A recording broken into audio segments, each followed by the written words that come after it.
रामानंदाचार्य जी के 12 शिष्य प्रधान हैं, उनमें एक रैदास जी हैं।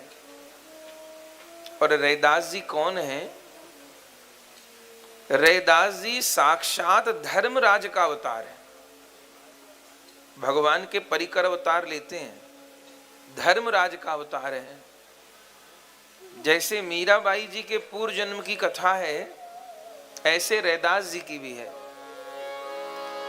रैदास जी पूर्व जन्म में जगत गुरु रामानंदाचार्य जी के यहाँ ही एक ब्रह्मचारी के रूप में सेवा करते थे।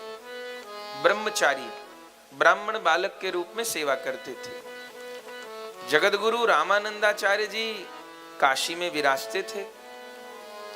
उनका नियम था कि वो ब्राह्मणों के घर से आटे की भिक्षा करते थे, किसी के हाथ का बना हुआ नहीं पाते थे।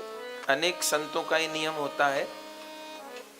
तो ब्राह्मणों के घर से आटे की भिक्षा करते थे और वो ब्रह्मचारी या कभी स्वयं स्वामी जी भोग बना के ठाकुर जी को अर्पण करके पाते थे। लेकिन काशी में एक वैश्य की दुकान थी, किराने के सामान की। वो वैश्य उन ब्रह्मचारी को जब वो भिक्षा लेने के लिए जाते थे तो प्राय रोक लेते थे और कहते थे, सुनो पंडित जी, कहिए आटा ले जाओ, दाल ले जाओ, घी ले जाओ, बूरा ले जाओ, मेवा ले जाओ। पर वो ब्रह्मचारी मना कर देता था। चूंकि गुरुजी की आज्ञा थी, केवल वेद पाठी त्रिसंध्या करने वाले जो ब्राह्मण हैं उन्हीं के घर से आटे की भिक्षा लानी है और कहीं से नहीं लेनी। तो वो बार बार उस वैश्य को मना कर देते थे। एक बार जब ब्रह्मचारी जी चले, बहुत तेज वर्षा हो रही थी, तो वर्षा से बचने के लिए उस वैश्य दुकानदार की दुकान की छाया में खड़े हो गए। अब फिर उस वैश्य ने कहना प्रारंभ किया, अरे पंडित जी, अब तो बारिश हो रही है, कहाँ जाएंगे, भूखे रहना पड़ेगा। आटा ले लीजिए, दाल ले लीजिए, कच्चा सामान तो दे रहा हूं, घी ले लीजिए, मेवा ले लीजिए, अब नहीं जा पाएंगे, ले जाइए। एक तो बारिश हो रही थी, दूसरा जरूरत भी थी सामान की। अब सामने वाला इतना आग्रह कर रहा है। तो उन ब्रह्मचारी ने अपने गुरु रामानंदाचार्य जी की आज्ञा का उल्लंघन करके उस वैश्य से कच्चा सामान ले लिया। ले आए, गुरु जी को पता नहीं, रसोई बनाई। रसोई बना के जब ठाकुर जी को भोग लगने लगा तो जगत गुरु रामानंदाचार्य जी शालिग्राम भगवान को भोग लगाते थे तो प्रकट होके ठाकुर जी आरोगते थे भावना में। पर आज जब गुरु जी भोग धरे तो ठाकुर जी आए नहीं। तब स्वामी जी विचार किए कि ठाकुर जी नहीं पधारे, आज भोग स्वीकार नहीं किए, क्या बात है। तब उनको लगा शायद अन्न में दोष है कोई, ठाकुर जी भोग स्वीकार नहीं किए। तो आवाज लगाई, ब्रह्मचारी। वो तुरंत भागे, बेटा कहां से भिक्षा लाए हो? तब हाथ जोड़ के सब बता दिया। गुरुजी, ऐसी ऐसी स्थिति थी और वो जो वैश्य दुकानदार है उसने मुझे ये भिक्षा दी। स्वामी जी सोचने लगे कि वैश्य का अन्न तो निषेध नहीं है, वैश्य का धन तो धार्मिक कार्यों में प्राय खर्च होता है, तो ठाकुर जी स्मरण में क्यों नहीं आ रहे। तब गुरु जी ध्यान किए तो उन्हें भेद पता चल गया कि उस वैश्य ने सामान नहीं दिया है। काशी में एक रघु चर्मकार नाम के चतुर्थ वर्ण के एक व्यक्ति रहते थे, रघु नाम था उनका। उनके यहाँ कोई संतान नहीं हो रही थी।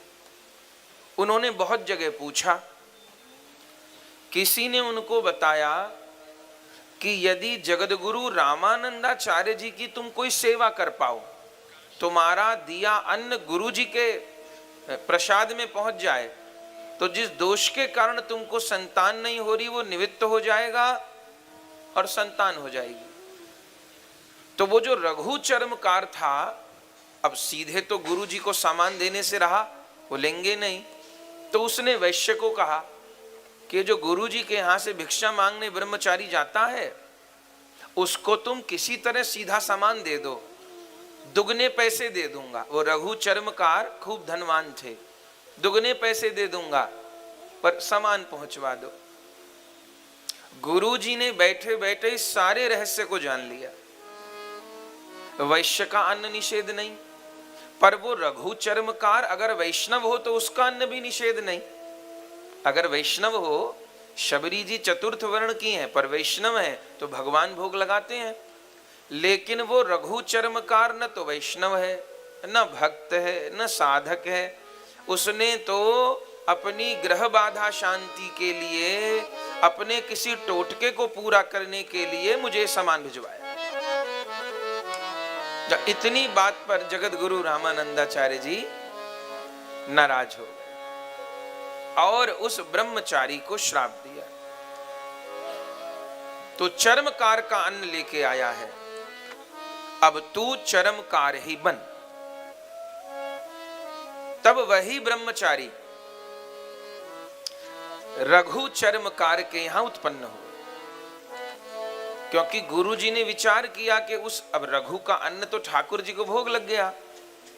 अब उसने इस श्रद्धा से भोजन कराया है कि गुरु जी को कराने पे पुत्र का जन्म होगा, और न होगा तो उसकी श्रद्धा टूटेगी।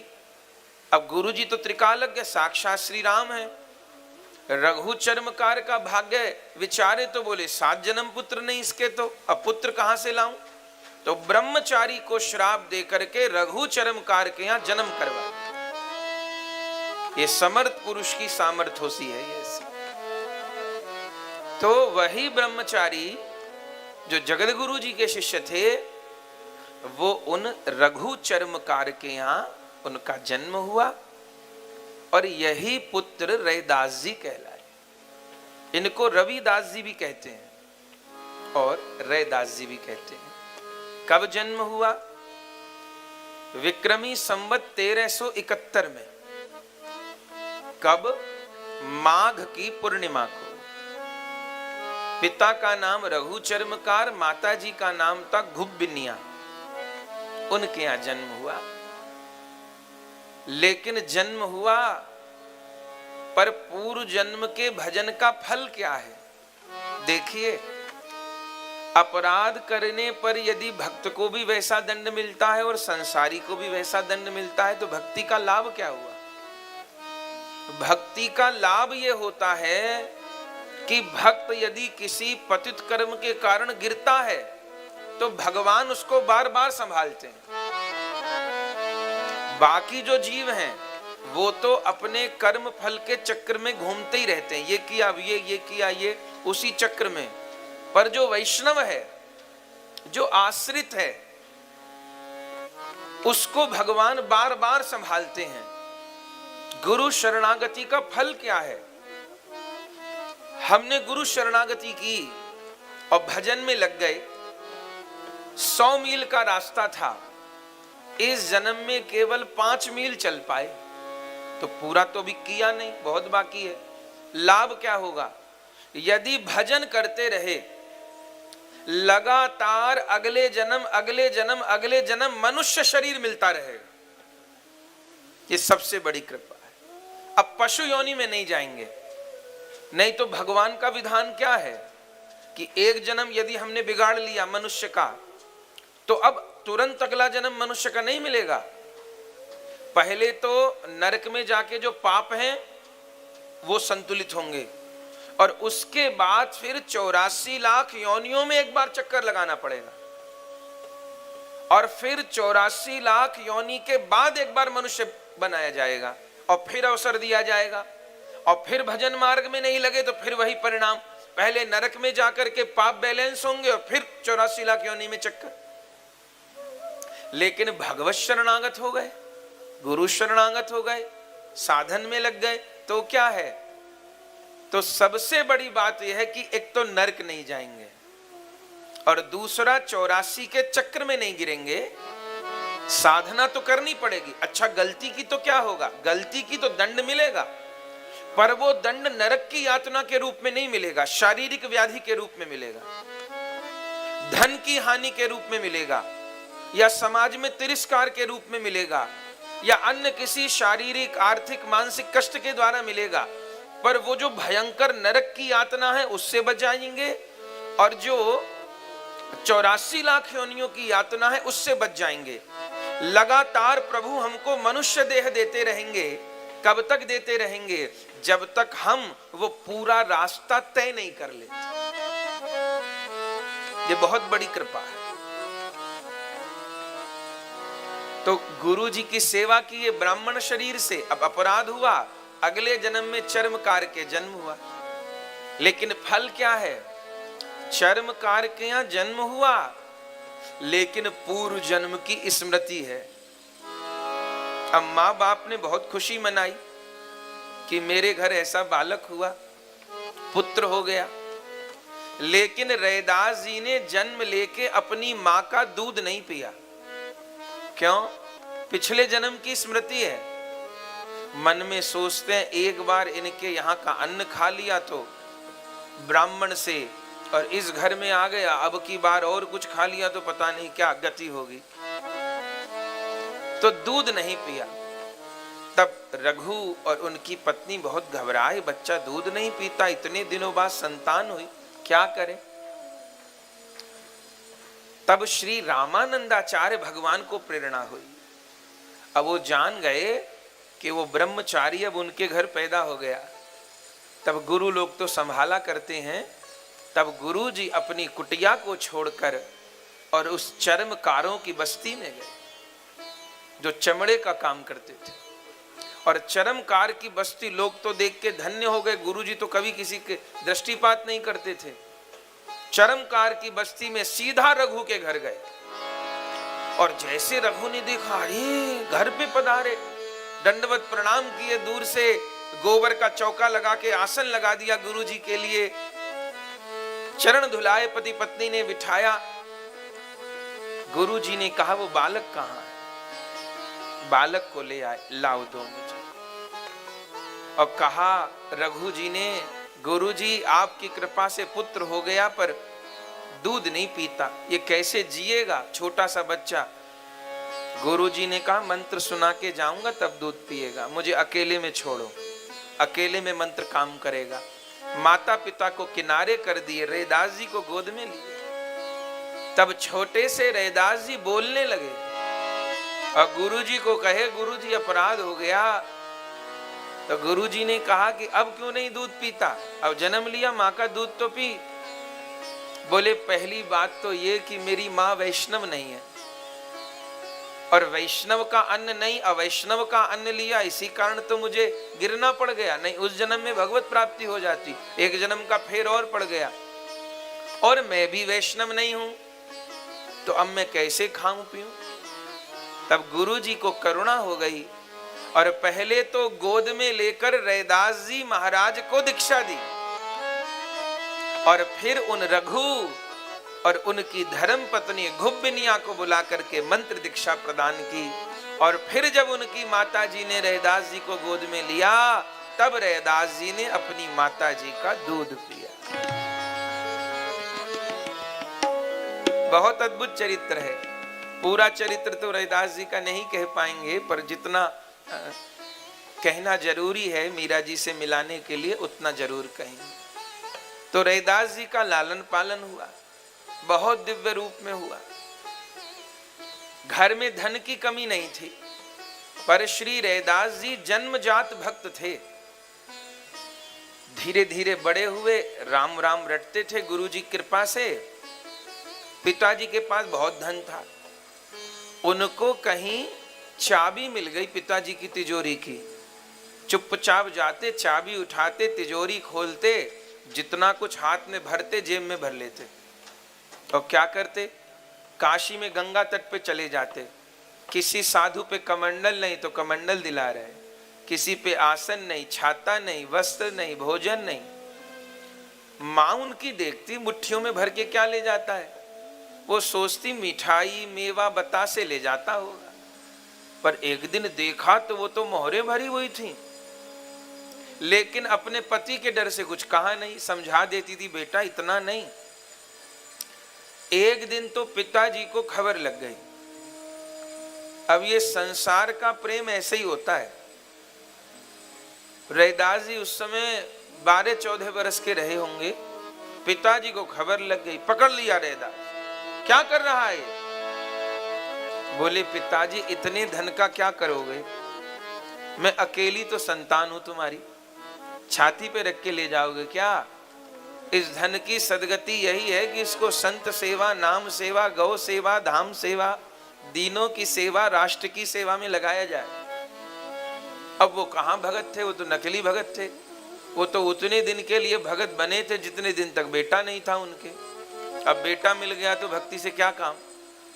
अब तो रैदास जी को बहुत डांटा फटकारा और कहा जब खुद कमाई करना सीखे तब संत सेवा करना, बाप के माल पे ही संत सेवा करेगा। रैदास जी माने नहीं तो 15 वर्ष की आयु में रैदास जी को घर से बाहर निकाल दिया। ये जगत का प्रेम है। जिस बेटे के लिए इतना प्रयास किया, अब वो बेटा मन के अनुकूल नहीं हुआ तो बुरा हो गया, निकाल दिए। कोई बात नहीं, पर रैदास जी की माता जी ने छोटी अवस्था में रैदास जी का विवाह कर दिया था। रैदास जी ग्रस्त हैं, लेकिन माता पिता ने तो ये सोचा था विवाह हो गया शायद बुद्धि सुधर जाए इसकी, घर गृहस्थी के चक्कर में कुछ कमाने धमाने की सोचे। पर ठाकुर जी ने भक्त लोगों की चिंता वो स्वयं ही करते हैं। रैदास जी की धर्म पत्नी आई, वो उनसे भी आगे। अगर रैदास जी 19 तो उनकी धर्म पत्नी 21, खूब भजन में उनका साथ देने वाली। जब घर से निकाला तब उनकी पत्नी भी साथ थी। रैदास जी ने कहा बताओ, अब तो पिताजी निकाल दिए, अपने पीहर जाना चाहो तो चली जाओ। बोले नहीं महाराज, मेरे पिता तो कन्यादान कर चुके, बापी के साथ रहूंगी। बोले रहने को घर नहीं? बोले जहां रहोगे वहां रह लूंगी। तब रैदास जी महाराज काशी के बाजार के चौराहे पर चटाई बिछाकर बैठ गए। अब सोचे कि जीविका निर्वाह के लिए कोई साधन तो चाहिए। तो और तो कुछ जानते नहीं थे, पढ़े लिखे नहीं थे, पर पिता के यहाँ जूता बनाने का काम होता था तो जूता बनाना जानते थे। तो वहीं पर चादर बिछा लिए बैठ गए और जूता गांठने का काम किए, जिसको मोची का कार्य कहते, उस मोची का काम किए। जूता बनाते नहीं थे, क्योंकि बनाने के लिए तो सामान चाहिए, तो जूता को सिलने का काम करते थे। अब काशी में तो कितने लोग निकलते थे, तो लोग धीरे धीरे जूता बनवाने लग गए।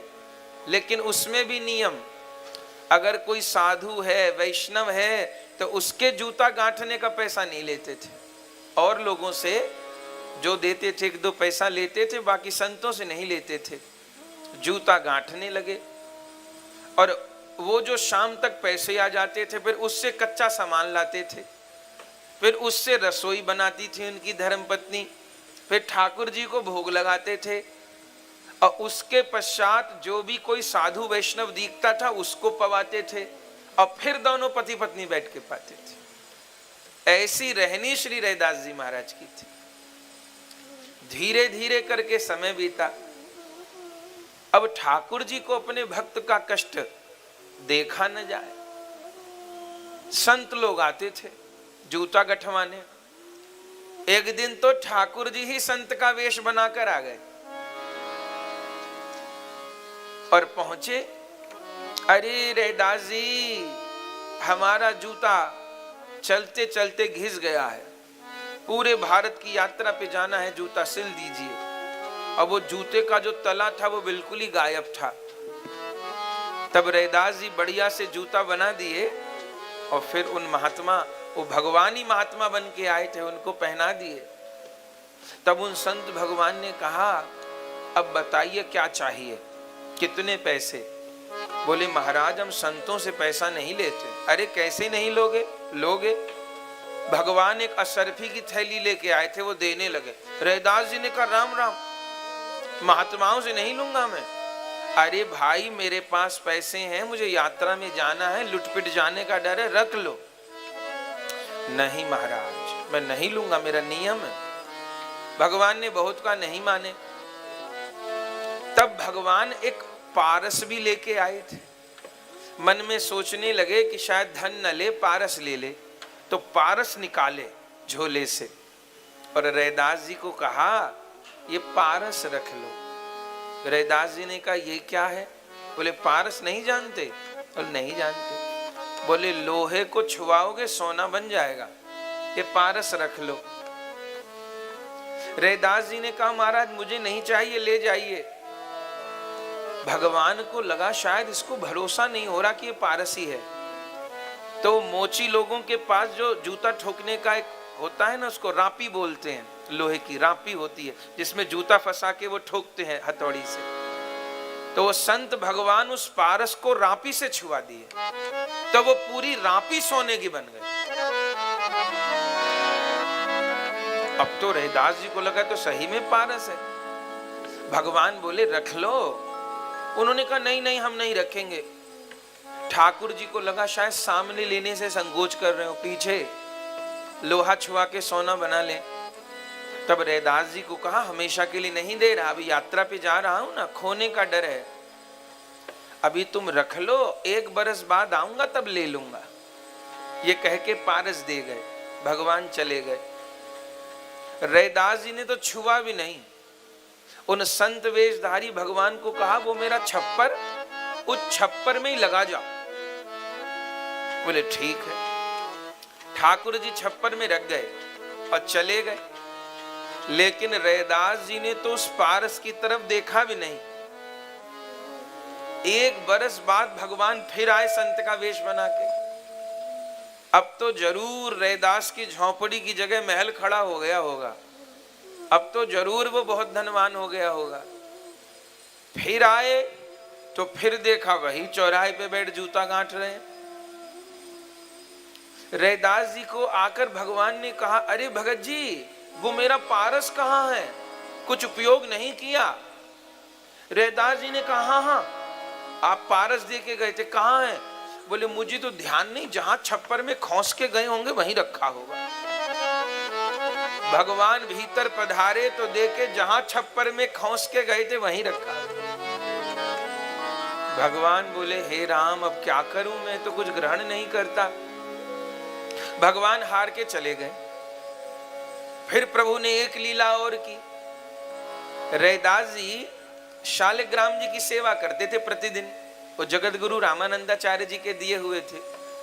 अब एक खेल और होने लगा। रैदास जी जब सवेरे सेवा के लिए जाते तो शालिग्राम जी के पास 5 सोने की मोहर मिलती। रैदास जी ने अपनी पत्नी को कहा ये कहां से आई? उनकी पत्नी ने कहा मैं तो कहीं से नहीं लाई, और रात को शालिग्राम जी को शयन कराया था, मोहर जाने कहां से आ गई। रैदास जी तो इतना घबराते, बोले चिमटा लेके आ, और रसोई से चिमटा लाई।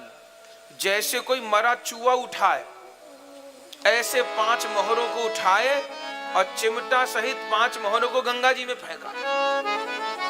अब पूरे घर में गैया के गोबर का पोता लगाया। फिर शालिग्राम जी की सेवा की।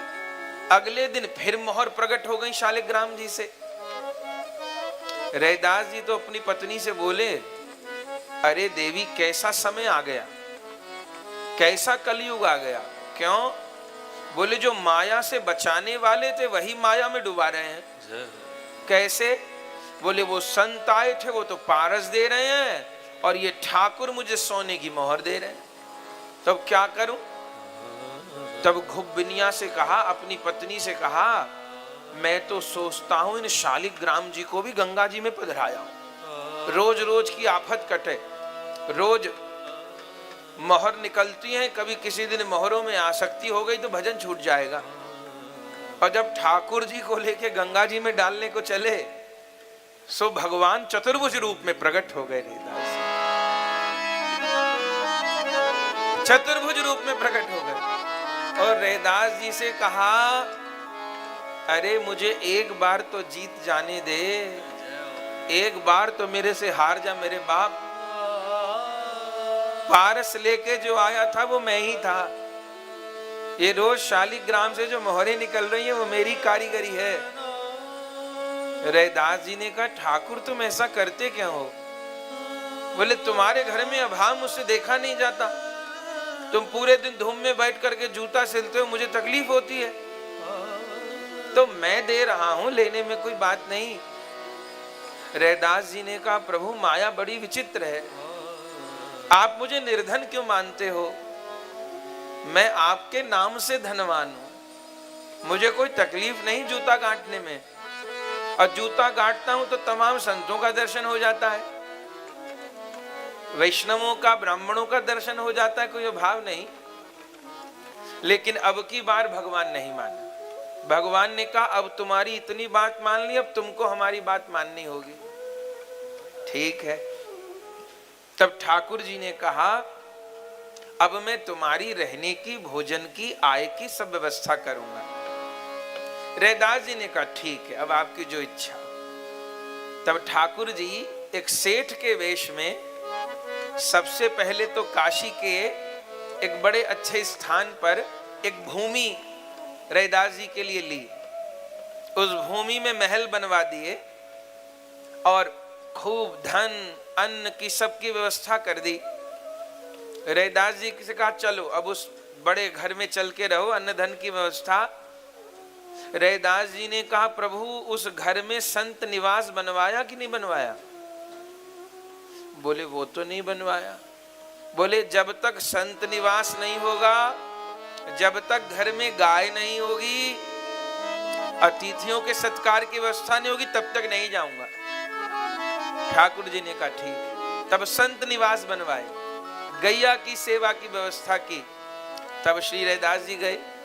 एक और शर्त है प्रभु। भगवान ने कहा बताओ। मैं भले इस महल में रहूं पर जूता गांठने का काम नहीं छोड़ूंगा। भगवान ने कहा हो गया काम। तो इतना बड़ा महल बनवा दिए, सब व्यवस्था कर दिए, कहे जूता गांठने का काम नहीं। अरे प्रभु आपको पता नहीं, संतों की जब जूती बनाता हूं तो कितना आनंद आता है। मुझे तो लगता है कि अपने शरीर की चमड़ी को उतार के संतों की जूती बना। तुलसीदास जी का दोहा है बंधुओं, बड़ा प्रसिद्ध दोहा है तुलसीदास जी का।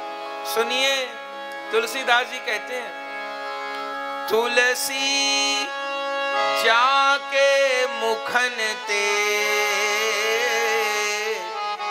धोके हूं निक से राम। क्या कह रहे हैं? तुलसीदास जी कहते हैं जिसके मुख से धोखे से भी राम नाम निकले तो क्या करूं? तुलसी जाके मुखन ते धोके हूं निक से राम। क्या करेंगे? ताके पग की पग तरी मेरे तन को चाम। जिसके मुंह से एक बार राम नाम निकलता है, हमारे गोस्वामी जी कहते हैं उसके पैरों की जूती बनाने के लिए तुलसीदास अपने शरीर की चमड़ी देने को तैयार। ताके पग की पग तरी मेरे तन को चाम। ये बात रैदास जी ने भी कही। ठाकुर जी ने कहा अच्छा पर अब रहो यहाँ। तब तो रैदास जी उस भवन में रहने लगे, खूब संत सेवा करते। लेकिन इस बात से जो काशी के ब्राह्मण लोग थे वो बहुत नाराज हो गए रैदास जी से और कहने लगे अरे रैदास ये इतना धन तेरे पास कहां से आया? रैदास जी ने कहा सब प्रभु की कृपा, मेरा कुछ नहीं है। तू रोज रोज संतों को बुलाकर जिमाता है, खिलाता है। अरे काशी के ब्राह्मणों ने क्या पाप किया है? हम ब्राह्मणों की सेवा नहीं करता तू? रैदास जी ने कहा महाराज मैं तो आपको इसलिए नहीं बुलाता, आप ब्राह्मण और मैं चर्मकार, अब मेरे घर आप क्यों आएंगे और मेरे घर का आप कैसे पाएंगे? तो मैं तो इसलिए नहीं बुलाता, यदि आप स्वीकार करने को तैयार तो बड़े भाग। लेकिन ब्राह्मण लोग तो बिगड़ गए। उन्होंने कहा हम तेरी सारी संपत्ति जब्त करवाएंगे, कुड़की करवाएंगे, राजा को शिकायत करेंगे। सारे ब्राह्मण लोग काशी के राजा पर पहुंच गए। राजा ने देखा सारे ब्राह्मण एकत्र होके आए, क्या बात है। इन ब्राह्मणों ने कहा महाराज, अंधेर नगरी चौपट राजा, काशी नगरी में बहुत अंधेर हो रहा है। कैसे? बोले वो रैदास नाम का मोची रात रात में अचानक लखपति करोड़पति हो गया है। पाप से उसने धन कमाया है, कहीं चोरी की होगी, और भजन कीर्तन करता है, कथा कहता है, सत्संग कहता है। किस शास्त्र में लिखा है कि चौथे वर्ण के व्यक्ति को सत्संग करने का अधिकार है? तो आप उसको बुला के दंडित करो। राजा ने कहा ठीक है। सैनिकों को भेजा, रैदास जी को बुलाया गया। राजा ने कहा कहो रैदास जी, ये ब्राह्मण लोग क्या कहते हैं, ये इतना धन आपके पास कहां से आया, और आप भजन कीर्तन करते हो, सत्संग करते हो, ऊंचे पे बैठते हो, ये तो ब्राह्मणों के काम हैं। आप तो चतुर्थ वर्ण में जन्म लिया है, ये आपके लिए तो उचित नहीं है। रैदास जी ने कहा देखो राजन, रामायण कहती हैं कि कह रघुपत सुन भामिनी बाता, मानव एक भगति कर नाता। भक्ति करने में सबका अधिकार है। भक्ति के लिए कोई वर्ण व्यवस्था की जरूरत नहीं। हमारे आचार्य लोग कहते हैं जात पात पूछे नहीं कोई, हरि को भजे सो हरि का होई। तो भजन करने में किसी के लिए रोक नहीं है। ब्राह्मणों ने कहा झूठ बोलता है, इसको भजन करने का अधिकार नहीं। रैदास जी ने कहा आप कैसे स्वीकार करोगे? अरे जब मेरे ठाकुर राजी और ठाकुर का पुजारी राजी, तो आप लोग के पेट में क्यों दर्द हो रहा? ब्राह्मणों ने कहा कैसे माने कि तेरे हाथ का भगवान भोग स्वीकार कर लेते हैं? बोले आप बताओ कैसे मानोगे? तब ब्राह्मणों ने शर्त रखी राजा के आगे, महाराज ठाकुर जी को बीच सिंहासन पर विराजमान किया जाए, एक और ये बैठेगा और इसके साथी बैठेंगे, एक और हम बैठेंगे।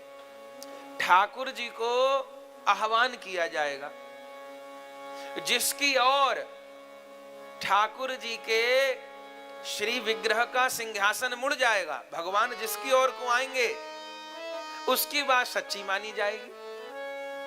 ब्राह्मणों ने कहा भगवान इस चरम कार्य के क्यों जाने लगे, हमारे यहाँ आएंगे। रैदास जी ने कहा मुझे ये चुनौती स्वीकार है। अच्छा हमारे सामने बोलता है, कैसे स्वीकार है? बोले मुझे स्वीकार है। अरे ये काम राम जी ने भी किया था। शबरी जी के आसपास जिन महात्माओं के आश्रम थे, सब सोचते थे राम जी हमारे यहाँ आएंगे। हम फलाहारी हैं, जलाहारी हैं, हमने बड़े बड़े अनुष्ठान किए, पर राम जी किसी की कुटिया पे न गए, देखा तक नहीं। कहां गए? शबरी की कुटिया पर गए। तो वो ठाकुर इस बार भी मेरी लाज रखेंगे। तब बंधुओं राज दरबार में प्रतियोगिता हुई। शालिग्राम भगवान को सिंहासन पर विराजमान किया और पहले ब्राह्मणों को अवसर दिया गया, और ब्राह्मणों ने स्वस्ति वाचन श्री सूक्त बोलने प्रारंभ किए, बड़े बड़ी श्रुतियों का उच्चारण किया, पर कुछ असर ना हुआ। बहुत देर हो गई, सुबह से संध्या हो गई। तब राजा ने रैदास जी से कहा अब आपकी बारी है। रैदास जी ने कहा महाराज मुझे कोई श्लोक तो आते नहीं, श्री सूक्त याद नहीं, मुझे कुछ आता नहीं। तो ठीक है आप अपने तरीके से बुलाओ।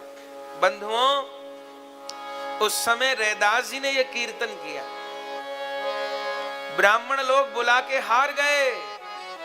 अब के रैदास जी की बारी है। रैदास जी ने अपना तानपुरा उठाया।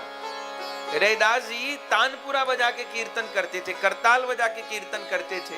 तानपुरा संभाले, रैदास जी गाने लगे, हम भी उनके पीछे पीछे दोहराएं।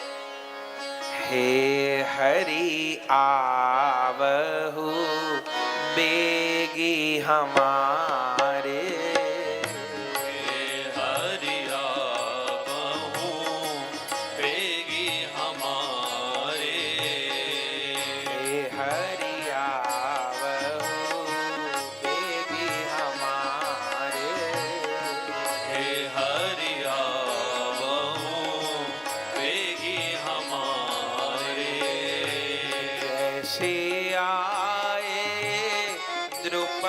सुता के जैसे आए द्रुपद सुता के, जैसे आए द्रुपद सुता के, जैसे आए द्रुपद सुता के। क्यों डूबत गजराज उबारे,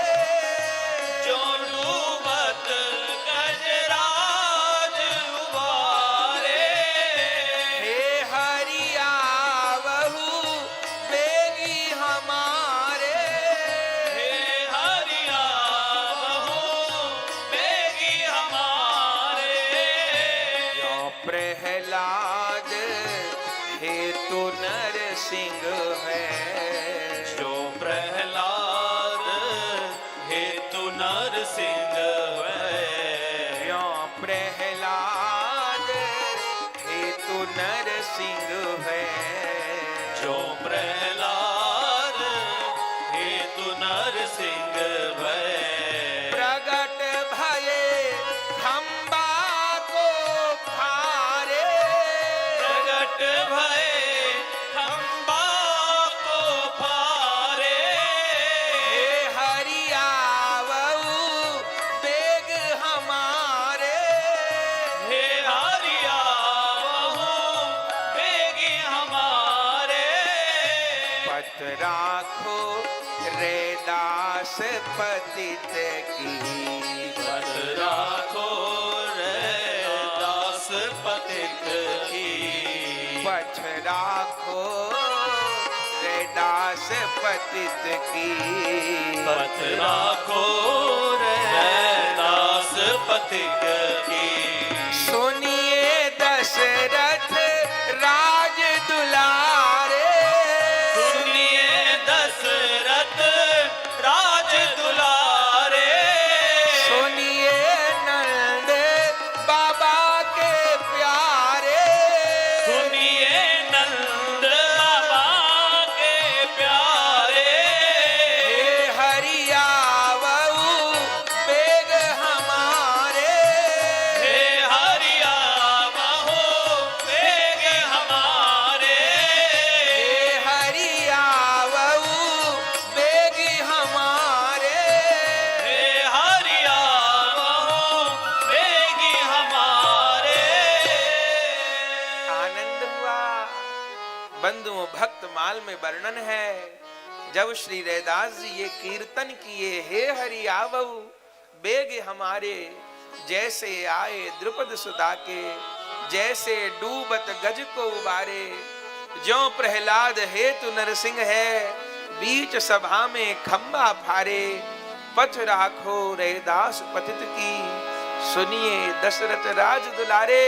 उसी समय शालिग्राम भगवान का सिंहासन सरकने लगे, और बंधुओं सरकते सरकते शालिग्राम भगवान सिंहासन समेत रैदास जी की गोद में आकर बैठे।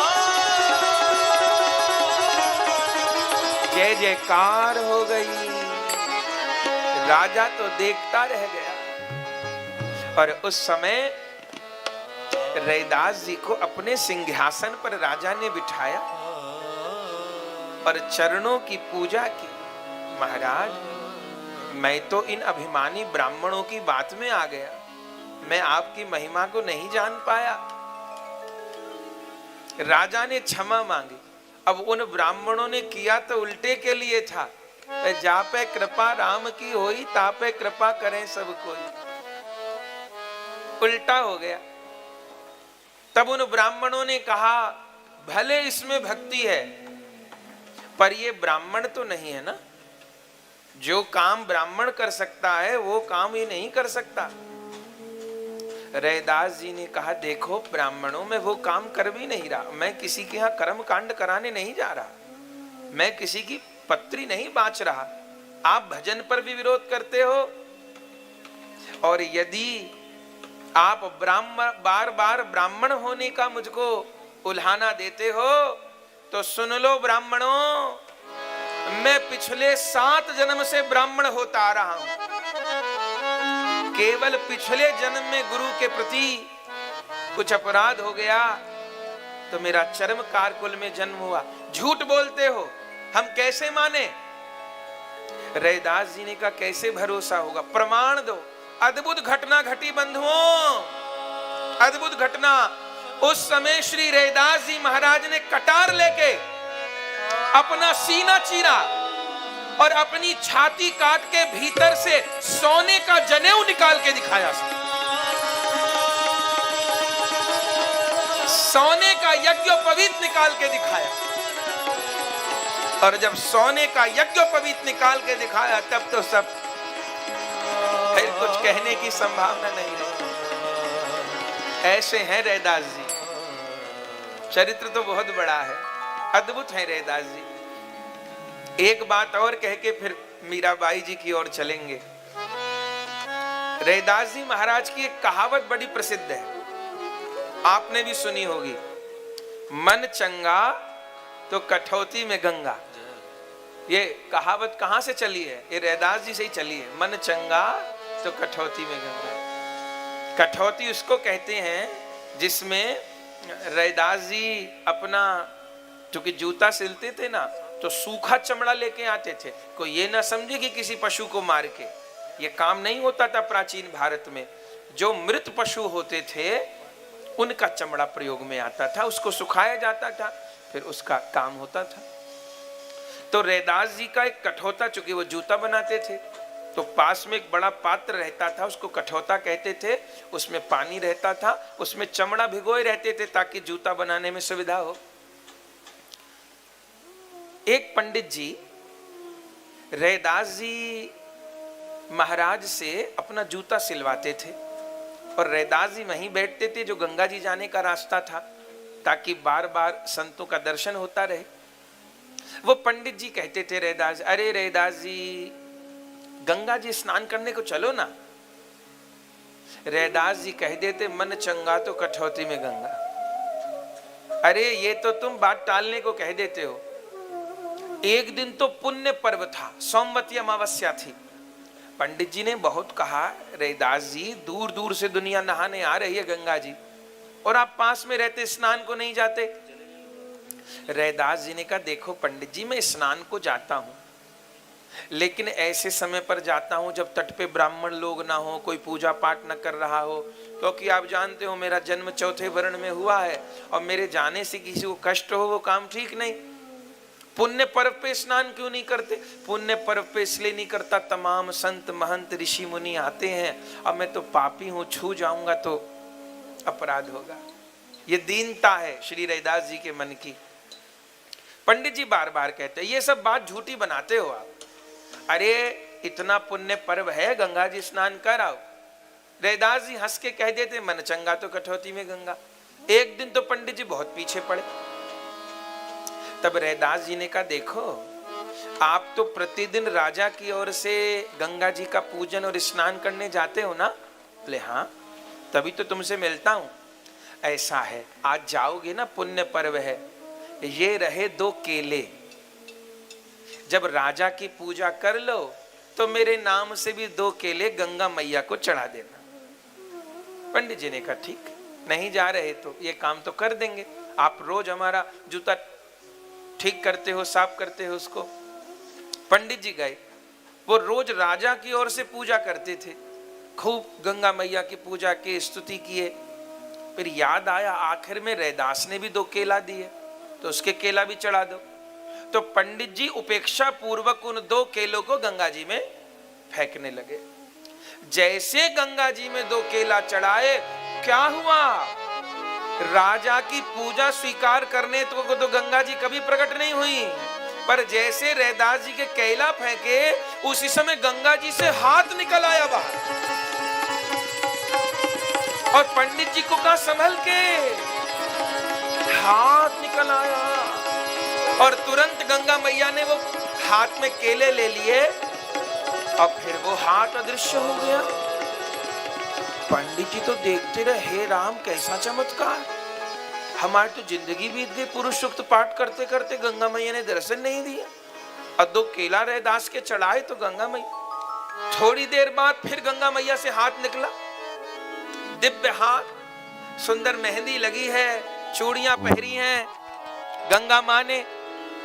पुनः वो हाथ प्रकट हुआ, सोने का कंगन अब की बार गंगा मां ने उन पंडित जी को दिया और कहा, पंडित जी ये कंगन रैदास जी को दे देना और कहना गंगा मां ने उनके भेंट को, केले को स्वीकार कर लिया।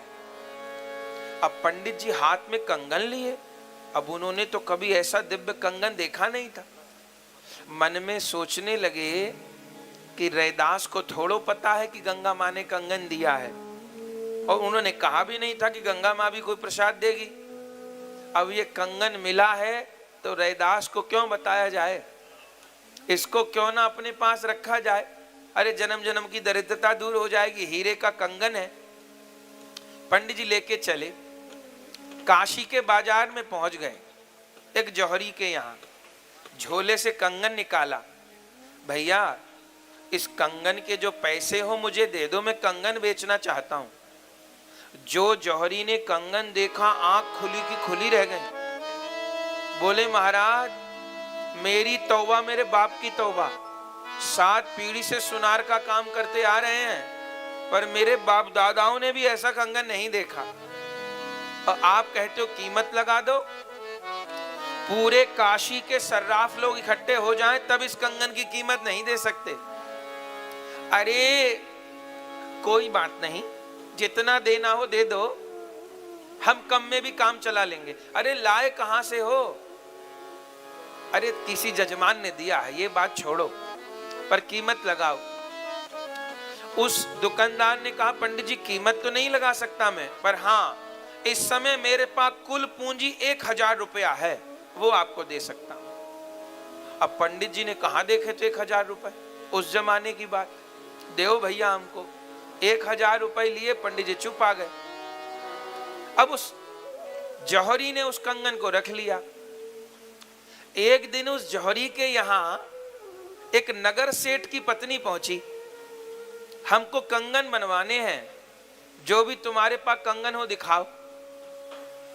अब उस जौहरी के यहां वो गंगा मैया का कंगन देख लिया, अब तो सेठानी दीवानी हो गई, मुझे यही कंगन चाहिए। जौहरी ने कहा ठीक है ले लो। दूसरा कहां है, बोले है एक ही। तो ऐसा दूसरा बना दो, बोले बस की बात नहीं मेरे, एक से काम चलता हो तो ले जाओ। इतना सुंदर कंगन। नगर सेठ की पत्नी ने कहा कितने का है, बोले 2000 रुपया का है। ठीक है, सेठानी खरीद लाई, अब कंगन पहनती थी, चलो एक हाथ सही। वो नगर सेठ की पत्नी राजा के रानी की सहेली थी। अब माता बहन आभूषण पहने और 4 लोग देख के ये ना कहें कहां से लाए, कितना सुंदर, तो पहनने का कोई लाभ नहीं। तब वो सेठानी उस कंगन को पहन के सीधा राजमहल पहुंची। अब रानी से कंगन घुमा घुमा बात करे। रानी ने कहा अरे ऐसा कंगन कहां से लेके आई, अरे पूछो मत, मेरे सेठ जी बहुत दूर से कंगन मंगवाए हैं। रानी का मन आ गया, अरे तू मेरी बहन है, कंगन दे मुझे। एक ही कंगन है, एक ही कंगन है, चलो मैं अपने राजा साहब से कह के ऐसा दूसरा, मुझे एक तो दे। कितने का है, 5000 रुपए में लाई हूं। वो रानी को 5000 रुपए में दे दिया, रानी ने ले लिया, पर कंगन एक था। अब कंगन कर्णफूल ऐसे आभूषण है कि 2 से शोभा होती है, 1 से तो होगी नहीं। रानी ने वो कंगन राजा को दिखाया, महाराज ये कंगन देखो, बहुत सुंदर कंगन है, पर है एक, जौहरियों को बुलवाओ, ऐसा कंगन दूसरा और चाहिए तब शोभा बनेगी। राजा ने पूरी काशी के सर्राफों को बुला लिया, जो देखे सोई कान पकड़े महाराज, हमारे बस की बात नहीं। ये कंगन तो लगता है किसी की दैवीय रचना है, ये मनुष्य की रचना नहीं लगता। राजा ने कहा उस सेठानी से ही पूछो, सहेली से, कहां से लाई थी। रानी ने हट किया, सेठानी को बुलाया, बहन तू कहां से लाई थी। अरे मैं तो फला जौहरी से लाई थी। राजा ने उस फला जौहरी को बुलाया, अरे जब तुमने एक कंगन बनाया तो दूसरा क्यों नहीं बना सकते। बेचारा जौहरी तो कांपने लगा, बोले माई बाप मैंने इसको नहीं बनाया। तो कहां से लिया, मुझे तो कोई बेच गया था। कौन बेच गया था, बोले फला पंडित जी बेच गए थे। राजा ने जब पंडित जी का नाम सुना, बोले पंडित जी इस कंगन को पहचानते हो क्या। पंडित जी तो घबरा गए, हे भगवान इस कंगन की कहानी अभी तक पूरी नहीं हुई। हाँ महाराज, अरे हमारी रानी ने सेठानी से लिया, सेठानी ने जौहरी से लिया, जौहरी से जांच पड़ताल हुई, बताया आप बेच के आए थे।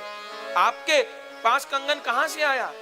अरे अरे महाराज ये तो पुराना रखा है, मेरी दादी का था, परदादी का था, पता नहीं किस किस का था, क्या क्या बोलने लगा। अब पंडित जी सुनो, कंगन हमेशा कम से कम 2 होते हैं या 4 होते हैं, तो एक कंगन तो है, दूसरा और होगा, अब दूसरा और लेके आओ। पंडित जी ने कहा नहीं महाराज दूसरा खो गया। झूठ बोल रहे हो, पैसा जितना चाहिए मिल जाएगा, कंगन लेके आओ, और न लेके आए तो नौकरी से छुट्टी और दंड अलग मिलेगा। अब तो पंडित जी बुरे फंसे, क्या करें। अब बेचारों ने अन्न जल छोड़ दिया, कंगन लाए कहां से, और कंगन न दे तो राजा दंडित करेगा। तब आखिर में रैदास जी के पास ही पहुंचे।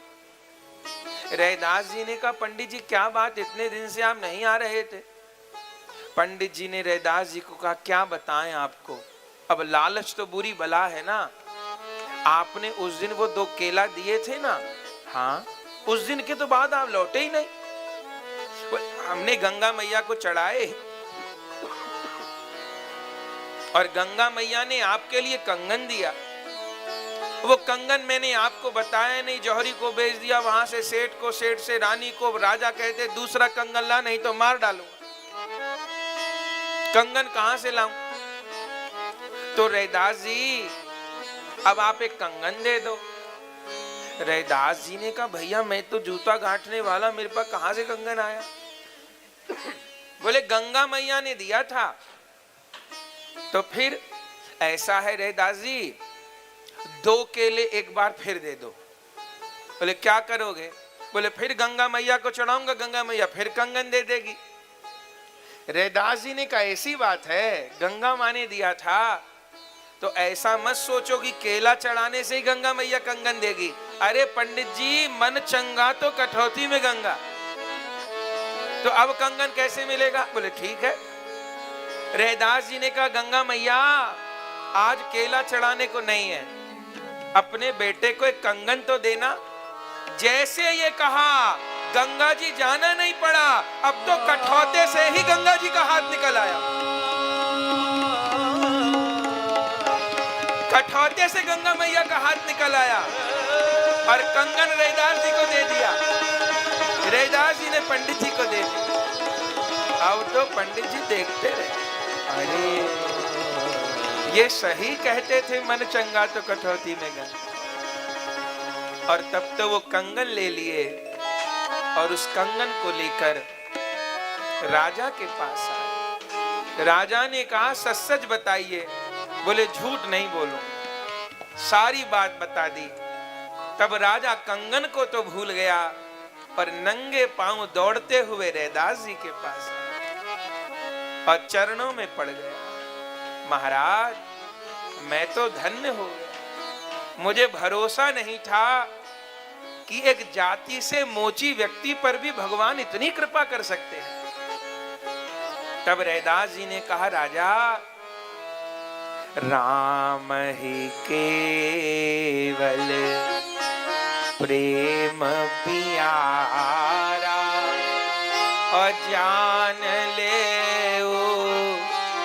जो जाननी हारा। राम ही केवल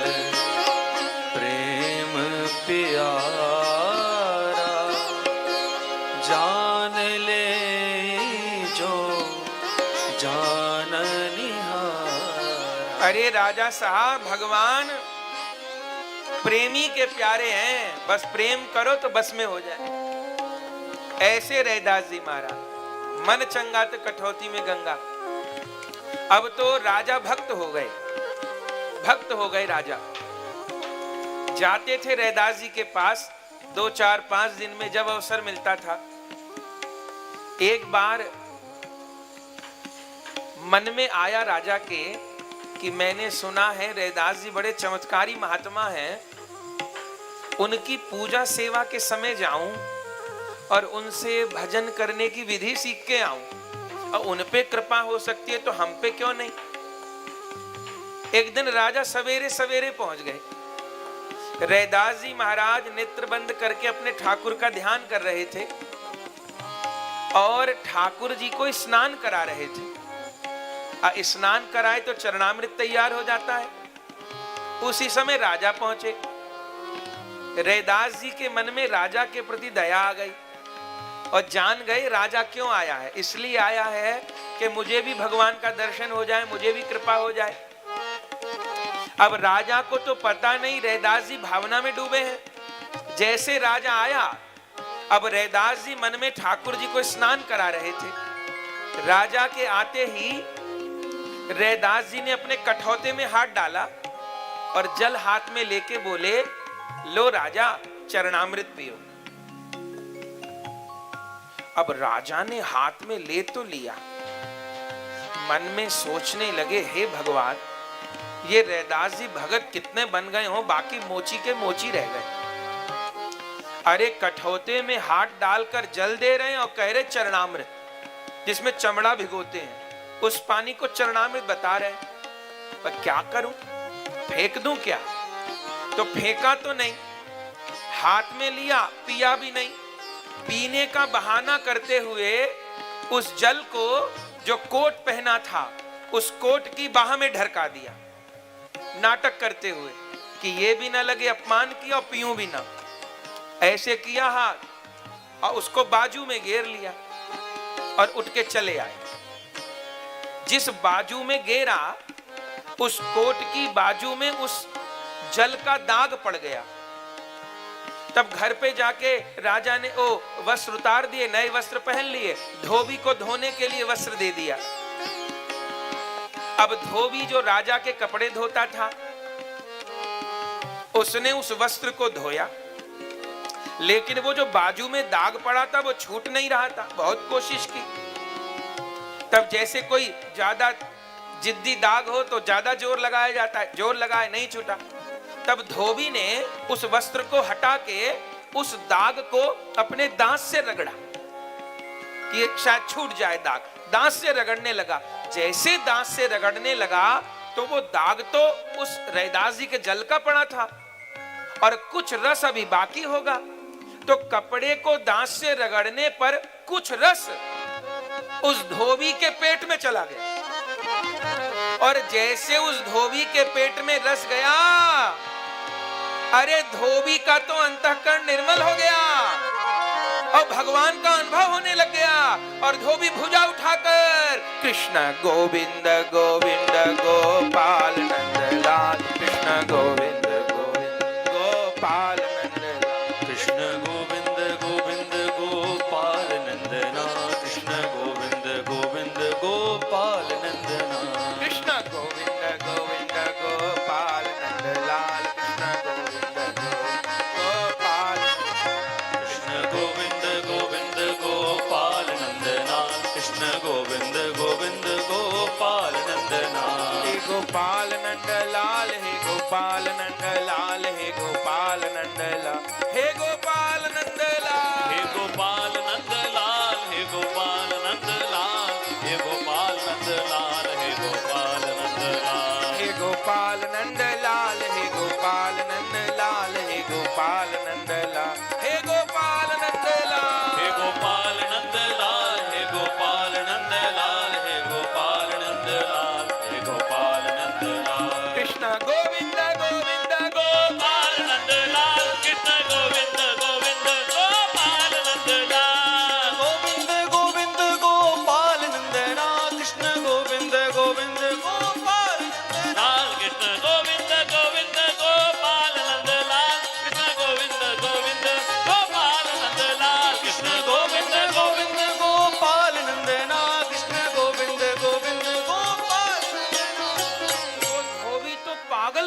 नाचने लगा, कृष्ण गोविंद गोविंद गोपाल, कृष्ण गोविंद गोविंद। अब तो बेचारे घर वालों ने पकड़ लिया, पूरे गांव के लोग आ गए, क्या हुआ क्या हुआ क्या हुआ। पता चला राजा का कपड़ा धो रहा था और वो कोई दाग था, छूट नहीं रहा था, उसको दांत से साफ कर रहा था। ये दशा हो गई, आंखों से आंसू बहते, भगवान नाम निकलता, क्या करें। अब तो सब लोग पकड़ के राजा के पास ले गए। राजा ने देखा वो मेरा कपड़ा धोने वाला धोबी पागल की तरह नाच रहा है, कूद रहा है, रो रहा है। राजा ने कहा भैया ये सब कैसे हुआ, ये क्या हुआ तुमको। और वो बड़ी बड़ी लीला गा रहा था, कभी वृंदावन की लीला, कभी अयोध्या की लीला, कभी चित्रकूट की लीला गा रहा था। राजा ने कहा अरे धोबी क्या हुआ। तब धोबी ने सब बात बता दी। महाराज मैं तो भगवान को जानता नहीं, कपड़ा धोते जिंदगी निकल गई। बस आपका वो जो कोट था उसकी बाजू में दाग लगा था, उसको साफ कर रहा था। अरे राजा ने कहा वो कोट दिखाओ। अरे ये तो दाग उन रैदास जी के दिए जल का था। लगता है जो मेरे भाग की कृपा थी वो इस धोबी को मिल गई। तुरंत राजा भागे रैदास जी के पास, तुरंत भागे। रैदास जी बैठे थे। क्या हुआ महाराज इस समय। बोले गुरुजी थोड़ा चरणामृत दे दो। रैदास जी ने कहा राजा चरणामृत तो ये उस दिन था, आज तो वास्तव में ये कठौते का पानी रह गया। अब ये चरणामृत, चरणामृत तो उस दिन था ये, अब ये कठौती का पानी है चरणामृत। ऐसे रैदास जी महाराज। एक बार गोरखनाथ जी आए रैदास जी के यहाँ, जिन्होंने पूरे भारत में भ्रमण किया, वो गोरखनाथ जी आए, रैदास जी के यहाँ पहुंचे। अब रैदास जी के पहुंचे तो गर्मी का समय था, प्यास लग रही थी। रैदास जी से कहा थोड़ा जल दे दीजिए। अब रैदास जी के घर में कोई और बर्तन था ही नहीं, वो कठौता ही था। तो रैदास जी ने उसी में से पात्र भरा और जल दे दिया गोरखनाथ जी को। गोरखनाथ जी ने कहा हे भगवान किससे पानी मांगा, इतनी भी अकल नहीं कि ये साफ बर्तन का पानी दे देते। पानी मांगा, कठौते का पानी पीने को दे दिया। अब क्या करूं, अब सामने तो कहना ठीक नहीं। तब अपने खप्पर में जल तो डाल लिए, पिया नहीं। सोचे कबीर जी के घर पानी पिएंगे। कबीर दास जी रैदास जी समकालीन है। कबीर जी के पहुंचे। कबीर जी नहीं थे उस समय, उनकी बेटी थी। कबीर जी के दो संतान थी, कमाल और कमाली। तो बेटी थी उनकी, वो चाचा बोलती थी गोरखनाथ जी को। गोरखनाथ जी आए, बेटी कबीर बाबा हैं? नहीं बाबा तो नहीं है। अरे बेटी जल तो पिला। ठीक है, जल लेके आई, गोरखनाथ जी को पिलाया, गोरखनाथ जी पिए। कमाली ने पूछा गोरख चाचा कहाँ से आ रहे हैं आप? बोले बेटी रैदास जी के यहाँ से आ रहा हूँ। अच्छा इतने प्यासे? बोले हाँ, तेरे रैदास चाचा के यहाँ गया था, जल मांगा तो कठौते का जल भर के दे दिया। अब है तो मोची ना, वो जाति का रंग कहाँ चला जाएगा। अच्छा उन्होंने आपको कठौते का जल दे दिया? हाँ। कहाँ है वो? ये मेरे खप्पर में है। चाचा मुझे वो जल दे दोगे? हाँ दे दूंगा। खप्पर उसको दे दिए। एक सांस में कबीर जी की बेटी सारा जल पी। अब जैसे कबीर जी की बेटी ने जल पिया, जल पीते ही कबीर जी की बेटी को भी ब्रह्म ज्ञान हो गया, अंतःकरण निर्मल हो गया। गोरखनाथ जी को पता नहीं। पता कब चला? जब कबीर जी की बेटी का ब्याह हो गया। कबीर जी की बेटी मुल्तान में ब्याही थी, मुल्तान में। गोरखनाथ जी एक बार अपने धर्म का प्रचार करने मुल्तान गए। शहर में घूम रहे थे, कहते थे कोई इस जोगी को भिक्षा करवा दो, कोई इस जोगी को भिक्षा करवा दो, पर कोई नहीं करवाता था। क्योंकि गोरखनाथ जी की शर्त थी जो मेरा खप्पर भर देगा उसके यहाँ भोजन करूंगा। अब गोरखनाथ जी का चमत्कारी खप्पर था, वो भरता ही नहीं था किसी से, तो कोई उनको भिक्षा करवा नहीं पाता था। लेकिन गोरख जी को पता नहीं था उसी शहर में कबीर जी की बेटी भी आई थी। उन्होंने अपने पति को कहा अरे गोरख चाचा आए हैं, उनको बुलाइए, भोजन कराएंगे, महात्मा भूखा घूम रहा है। उनके पति ने कहा जानती नहीं महात्मा को, इनको खिलाना आसान नहीं है, पहले खप्पर भरवाते हैं और खप्पर कोई भर नहीं सकता इनका। कबीर जी की बेटी ने कहा बुला के तो लाओ, मैं भी सिद्ध बाप की बेटी हूं, भरूंगी इनका खप्पर। वो बुलाने गए, गोरख जी आ गए, भिक्षा कराओ, भोजन तैयार है। गोरखनाथ जी ने कहा मेरी शर्त, पहले मेरा खप्पर भरो। बोले ठीक है, खप्पर रख दो। कमाली रसोई से एक चुटकी चावल लेके आई, एक चुटकी, और एक चुटकी चावल खप्पर में ढाले, खप्पर भर गए, जो 10-20 बोरी से भी नहीं भरता था। गोरख जी ने कहा बेटी तू कौन है? पर्दा हटाया, कौन है तू बेटी? कमाली निकल के आई। गोरख चाचा मुझे पहचाना नहीं? नहीं पहचाना। अरे मैं कबीर दास की बेटी कमाली। अरे तो इतनी बड़ी हो गई, यहाँ कैसे? बोला यहीं मेरा विवाह हुआ है। अरे बेटी ये तुझे चमत्कार कहां से आया? गोरखनाथ का तो खप्पर कोई भर नहीं सकता। कमाली ने कहा चाचा ये सब तुम्हारी कृपा है। बोले कैसे? बोले उस दिन रैदास जी के गए थे ना, और कठौते का जल दिया था, वो आपने पिया नहीं, मुझे दे दिया, वह पीने के बाद मुझे सारी सिद्धि आ गई। गोरखनाथ जी ने कहा हे राम, मेरे भाग की कृपा तो ये लड़की ले गई। तब यात्रा छोड़ के वापस काशी आए गोरखनाथ जी, तुरंत यात्रा छोड़ के। रैदास जी बैठे थे। रैदास जी ने कहा कैसे आना हुआ? बोले रैदास जी जरा कठौते का जल तो देना। रैदास जी ने कहा अच्छा। रैदास जी ने उस समय दोहा कहा, बहुत काम का दोहा। गोरखनाथ जी ने कहा जल तो देना। श्री रैदास जी ने कहा श्री गोरखनाथ जी प्याते थे तब पिया नहीं, पिला रहे थे तो पिया नहीं, पियाते थे तब पिया नहीं, जिन पिया पिया को जान लिया। पियाते थे तब पिया नहीं, जिन पिया पिया को जान लिया। अब भूला जोगी फिरे दीवाना, वह पानी मुल्तान गया। भूला जोगी फिरे दीवाना, वह पानी मुल्तान गया।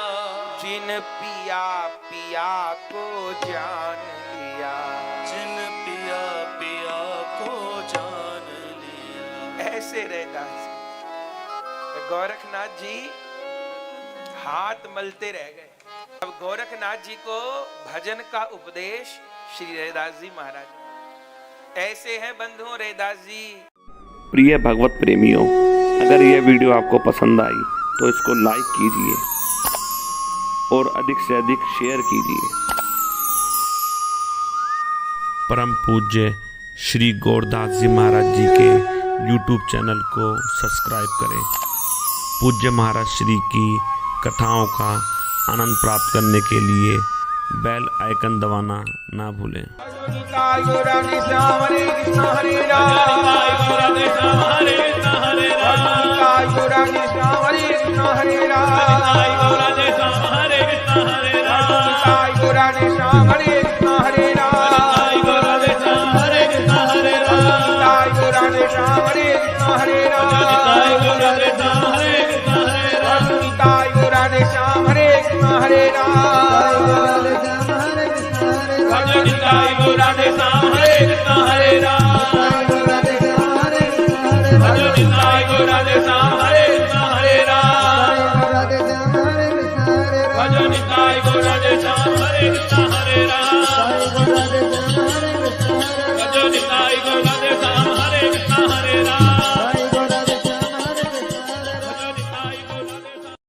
श्री वृंदावन धाम में श्री बांके बिहारी जी के मंदिर से 1 किलोमीटर की दूरी पर अटल्ला चुंगी के निकट परम पूज्य श्री गौरदास जी महाराज जी के आश्रम श्री गौर कृपा धाम का हम दर्शन कर रहे हैं, जहां श्री निताई गौरांग देव, श्री राधा गोविंद देव, श्री गिरिराज जी श्री मंदिर में विराजमान है, जहाँ विधिवत अष्टायाम ठाकुर जी की सेवा हो रही है और प्रत्येक एकादशी वैष्णव साधुओं द्वारा अष्टप्रहर हरिनाम संकीर्तन होता है।